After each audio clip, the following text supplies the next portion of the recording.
போகிறவங்க ஏன் 2 மணிக்கு போக வேண்டியதானே, யார் இருக்கு சொன்னது அப்படின்னு. அப்புறம் முருகன் காசு கொடுத்துட்டு வேலை செய்து பேசுகிறேன் 5 மணிக்கு முடியவே முடியாதுங்கிறான். வந்த பின்னால் 15-20 போர்டு எடுத்தாங்க.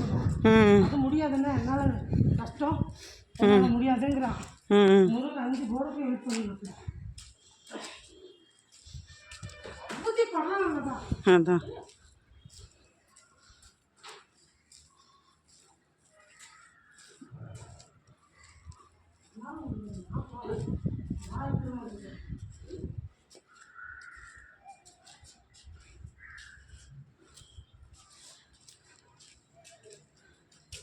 இதெல்லாம் ஈஸி.